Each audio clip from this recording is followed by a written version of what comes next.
नमस्कार किसान साथियों। गेहूं वाले किसानों को एक दिक्कत जो है वो सबसे ज़्यादा देखने को मिलती है, वो ये कि आपकी जो गेहूं है वो पकने के बाद में जो गिरने वाली समस्या है वो अधिकतर वैरायटी के अंदर देखी जाती है, जिसके अंदर हमारी एचडी वैरायटी की कुछ किस्में आती है। उसके बाद में डीवीडब्ल्यू की लगभग जो किस्में हैं उनके अंदर भी गिरने वाली समस्या आती है। पीबीडब्ल्यू वाली किस्में हैं या फिर डब्ल्यूएच वाली जो किस्में हैं, यानी कि जिनके वैरायटी के नाम के आगे डब्ल्यूएच, पीबीडब्ल्यू या एचडी वगैरह लगता है। इनकी जो हाइट है वो अनुमान 100 सेंटीमीटर या 98 सेंटीमीटर के आसपास लगभग वैरायटी के अंदर आपको देखने को मिलती है। इनकी जो पैदावार है वो काफ़ी अच्छी रहती है, लेकिन जो तना है वो इनका कमज़ोर रहता है। तो यूनिवर्सिटी द्वारा सिफारिश की जाती है कि आप इन्हें गिरने से बचाने के लिए 2 या 3 जो टेक्निकल है उनका आप जो प्रयोग है वो कर सकते हो। हर वर्ष जो किसान है इनका प्रयोग करते हैं, लेकिन उन्हें ये नहीं पता होता कि गेहूं की किस अवस्था के अंदर इनका जो स्प्रे वो करना है।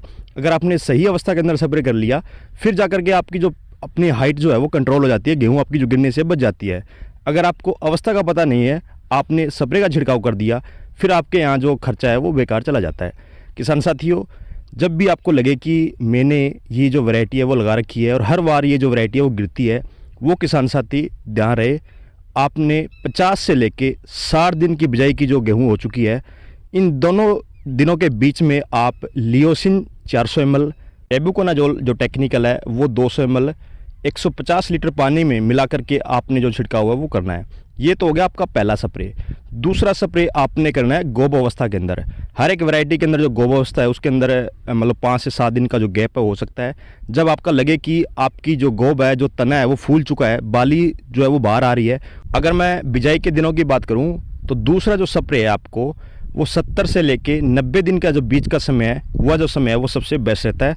उसमें आप अपना ध्यान है कि जब भी आपके यहाँ बारिश आ रही है, नमी प्रॉपर हो, उस समय आप इसका जो छिड़काव है वो ज़रूर करें। अगर आप इनका 2 जो स्प्रे कर देते हो तो आपके यहाँ जो हाइट है वो पौधे की रुक जाती है, जो तना है वो मजबूत हो जाता है। किसान साथी ध्यान दें कि काफ़ी सारे ऐसे फार्मर है जो हर्बिसाइड यानी कि खरपतवार मारने वाली जो दवाइयाँ होती है, गुलडंडा है, मंडूसी है, चौड़ी पत्ते वाले हैं, उनका जो स्प्रे है वो करते हैं अत्यधिक डोज डाल करके, ताकि आपकी गेहूं को धक्का लगे और आपकी गेहूं जो है वो हाइट से रुक जाए।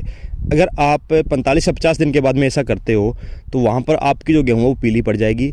बाद में गेहूं की जो ग्रोथ है वो नहीं होगी, उसमें आपकी पैदावार का जो नुकसान है वो सबसे ज़्यादा होता है। क्योंकि एक बार अगर गेहूं पीली पड़ गई इस अवस्था में, फिर झंडे पत्ती को भी निकलना है, वहाँ पर जा करके आपकी जो दिक्कतें हैं वो सबसे ज़्यादा आएगी, बाली के अंदर जो दिक्कतें हैं वो सबसे ज़्यादा आएगी।